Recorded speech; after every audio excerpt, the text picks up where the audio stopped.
What a year. I feel like I've been writing a lot about easing up slowly on all of our anti-lockdown and protection protocols because we didn't want folks, well, to be in danger, first of all, but even so, to have anxiety or trauma responses to a fast change. So when the choir came in on Thursday for their rehearsal, and again today, after checking their vaccination cards, we let them choose green, yellow, or red stickers. Green to say, I'm okay, hugging. Red to say, I still want some social distance for reasons they didn't have to disclose or explain. And yellow saying, I'm kind of in between.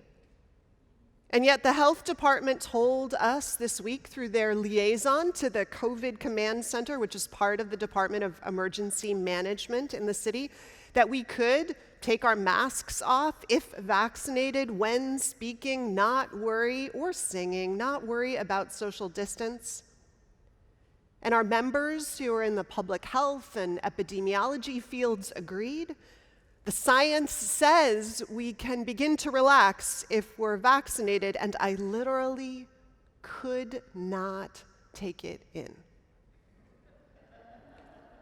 I, who pride myself being logical and grounded in science, still want us to wear a mask for another week. I've required it at least that long to keep 3 feet apart. I, who looked at everyone's vaccination cards personally, need to ease into this. I am a yellow sticker person.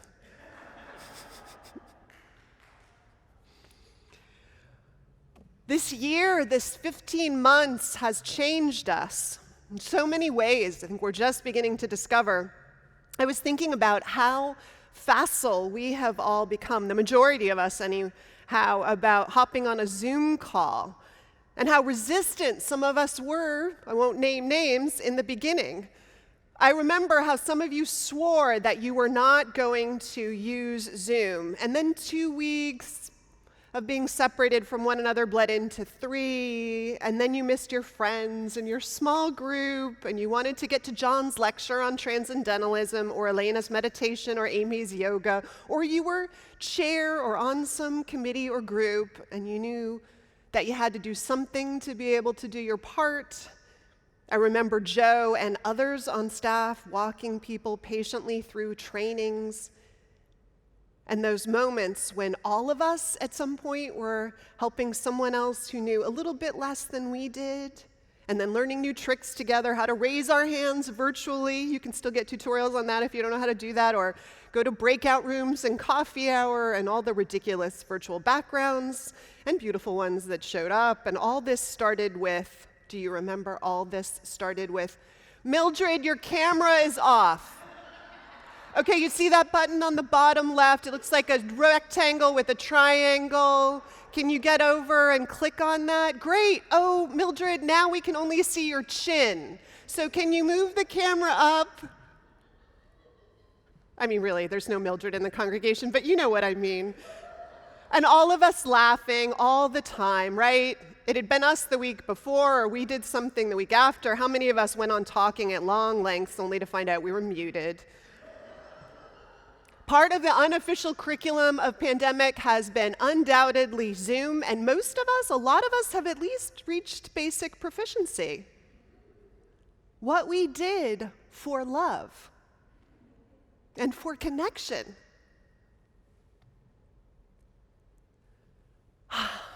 The week after the stay-at-home order was declared in March of 2019, there was a workshop that we were actually supposed to host here with the Oakland Church, Part 2 of Dismantling White Supremacy. The year before, at the Oakland Church, 25 or so of us had gathered for Part 1. It was led then by the Reverend Jennifer Kwan, and the workshop was about helping us all begin to see in deeper and deeper ways our culture, the water we swim in, the air we breathe, and see the ways in which it reflects and perpetuates a culture, particularly the parts that quietly or less subtly perpetuate the reality of white folks coming up on top or given every chance to do so, And the workshop was about beginning to see why or how we, as a religious community, might be able to undo, to unravel, to dismantle pieces of that culture when it showed up in us and our life together and beyond. And the beauty of seeing something, as we all know, is that once you see it, you can't unsee it. So you're cured of sleepwalking through complicity in at least some part of the way the world is. And for many of us who were there, it made us want to see and know more. As part of the preparation for that day, we were asked to read an article and discuss it, an article by Tema Okun. Is that how you say her name? A scholar and a trainer and a writer who has focused on anti-racism and anti-oppression work. And the article we were asked to read is called, quite simply, White Supremacy Culture, and it's still kind of a foundational piece in the landscape of anti-racism work.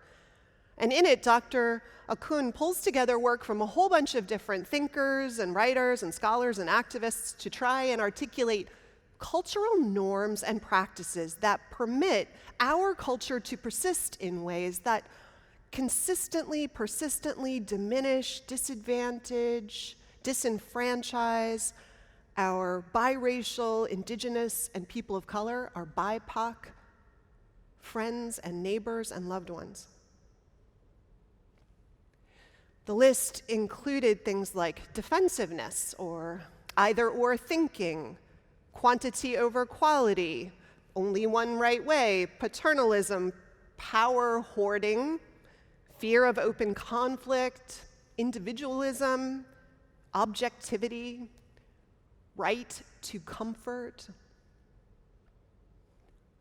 Some of those characteristics, even if you haven't read the article, you can think immediately how they might be part of an insidious culture, right? For some, it's immediately obvious how they might allow an entrenched system to remain entrenched and unchallenged. For instance, fear of open conflict. Well, that makes transparent debates about hard and charged but important subjects harder, right?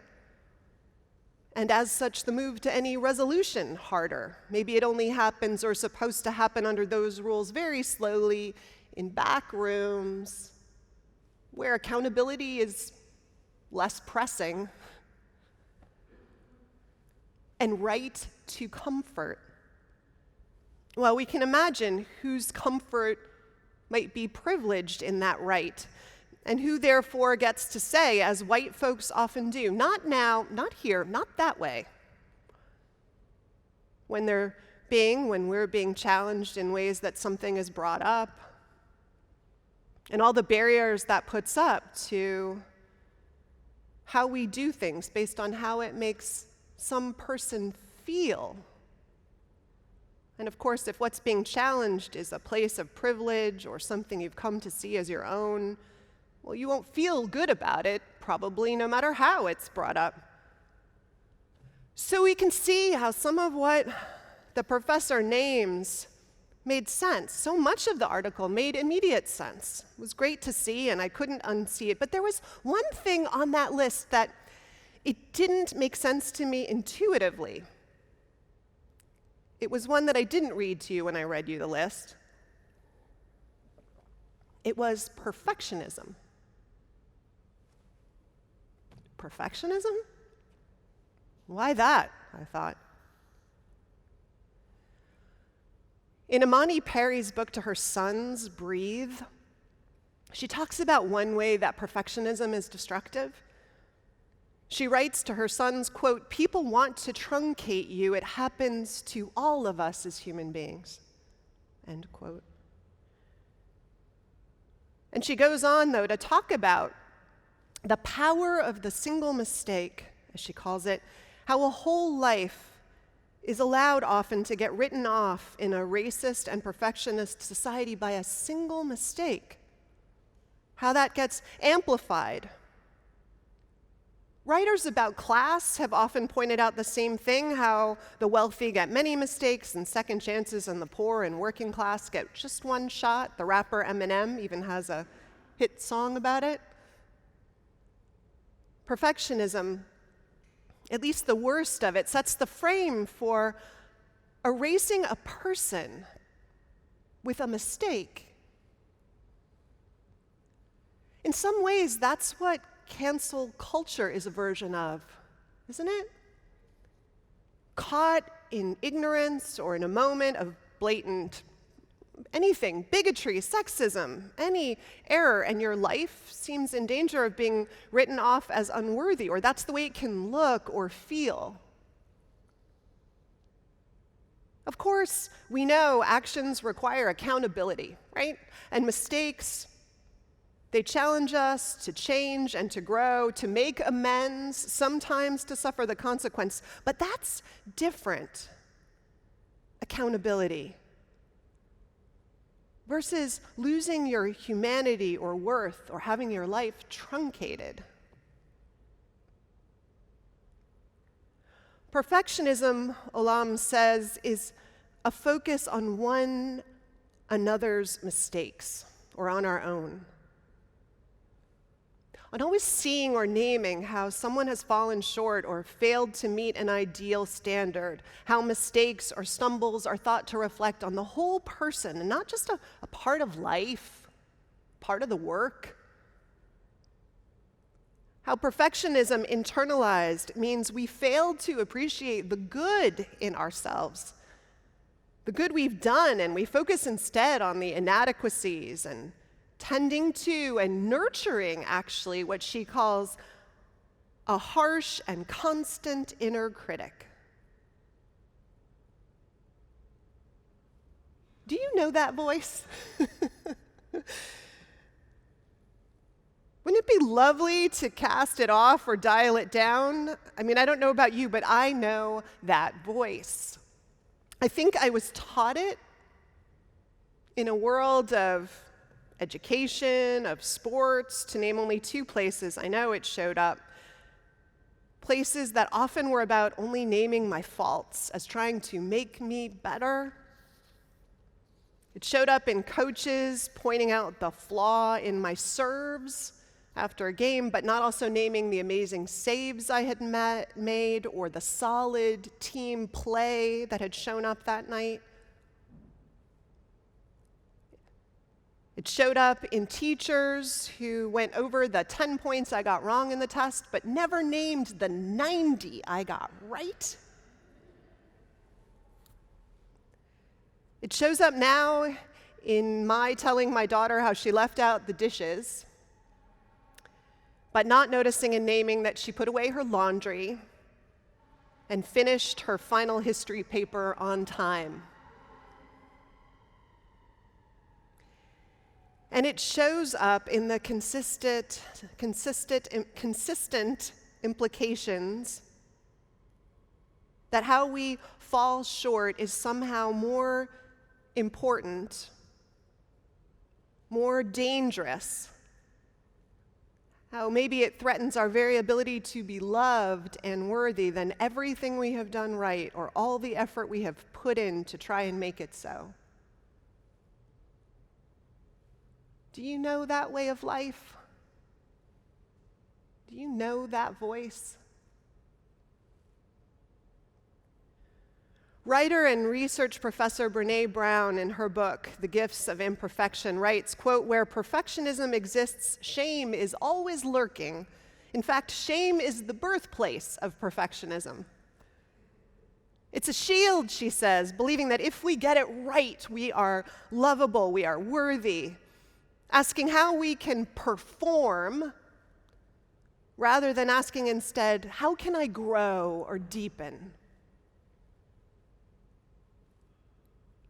These last 15 months, folks, we were thrust into a world of our own inadequacy. And for the most part, there was no escape. I mean, some people tried to avoid the technology, for instance, right? to avoid getting onto Zoom or figuring out how to get onto live stream. But eventually, pandemic wore most of us down. We learned all kinds of new habits, all kinds of new ways to be connected. We pushed past, in so many ways, resistance to looking and feeling stupid, that shame-filled space for so many of us that comes around when we feel inadequate to something new. And that experience, I want you to remember it as we step out of this. I want you to grab hold of it, and I want you to not let it go. I want us each to press it into our hearts, stitch it there, and push out what would say anything but that this way of living is what Brené Brown would call wholehearted and what we want from life, fully alive, growing a soul this way. Because, beloved community, if we have just learned this last year, it requires us to be ready to stumble and to feel inadequate in moments so that we can learn to be better together. Because during this last 15 months, we have also started digging in more deeply to conversations about one of the hardest and most entrenched evils in our nation. We have started to roll up our sleeves and reach into the places where pain and inequity is hidden in plain sight, and to step into this next chapter of what the work means to unravel and examine habits and structures of diminishment and hierarchy and protection of power over that perpetuate a broken system of human relations, of unequal opportunity, inequity, that speaks in every way it shows up against true love of one another. And it is very confusing to try and see and remake one's relationship to our whole world and even see ourselves differently and how we have walked through the world. We have heard stories of pain, stories of hurt that happened within our walls, which is good that we've heard them because now we can work to heal them as we have and stop repeating the habits that allowed them to perpetuate and happen. But if we think that we have to be perfect at the conversations that we are having, or find the perfect solution, or be expert before we even enter in, or protect against making mistakes, or we won't be loved, or we won't be worthy of community, we will only avoid the work, or run screaming from it, or defend against it with every fiber of our being. And that is not the way, right? We know the way. We just immersed ourselves in it. It's imperfection. It's being ready to be inadequate to the task because the task is so important. It's so vital.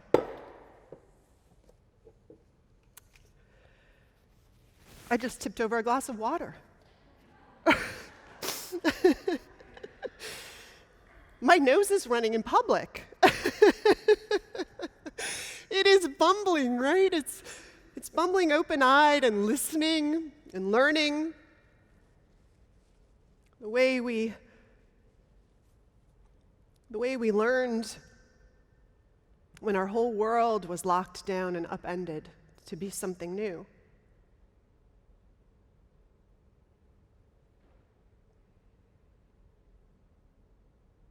So join me as we maybe start to step out of this pandemic world and stepping into our imperfections. Arms wide open, not giving up learning, not giving up striving for gorgeous, powerful, excellent things in this world, but knowing that they come from the messy process of being wholly inadequate at the beginning or feeling that way at the start. Like the toddler who's learning to talk, or the fledgling that's learning how to fly, or the person who's learning how to really love, or the community that's learning how to be more and more a part of the liberation that is the work of our times.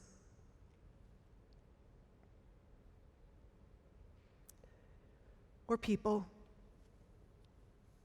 beloved, always beloved, figuring out how to make our way toward more and more beloved community. Bless us in our imperfections. Let's go. Amen.